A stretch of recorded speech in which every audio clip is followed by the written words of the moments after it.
आपण पाहत आहात बिग बॉस मराठीच्या घरातील मोठी अपडेट। यंदाच्या 9व्या आठवड्यात घरातून बाहेर पडली आहे प्राजक्ता शुक्रे।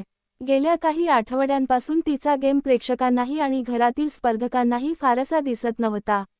त्यामुळेच तिच्यावर सतत प्रश्न उपस्थित होत होते।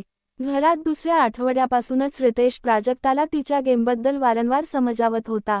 गेममध्ये ॲक्टिव्ह व्हा, तुमची भूमिका ठाम ठेवा, असा सल्ला तो तिला देत होता। पण तरीही परिस्थिती फारशी बदलली नाही।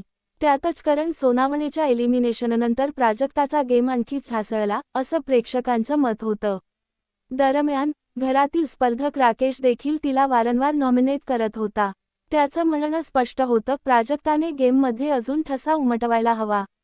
पण अखेर 9व्या आठवड्यात प्रेक्षकांच्या मतानुसार प्राजक्ता घराबाहेर पडली। तिच्या एलिमिनेशनचा सर्वाधिक धक्का बसला तो सागर कारंडेला। प्राजक्ता घराबाहेर जाताना सागर खूपच भावूक झाला होता। घरातून बाहेर पडताना प्राजक्ताने एक भावूक क्षण सगळ्यांसमोर ठेवला। तिने कभी अलविदा ना कहना हे गाणं गात घराचा निरोप घेतला आणि त्या क्षणी घरातील वातावरणही भावूक झालं।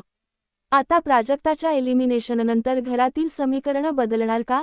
आणि पुढच्या आठवड्यात कोणावर येणार एलिमिनेशनची वेळ? हे पाहणं रंजक ठरणार आहे। अशाच अपडेट पाहण्यासाठी बघत रहा जनस्थान ऑनलाईन।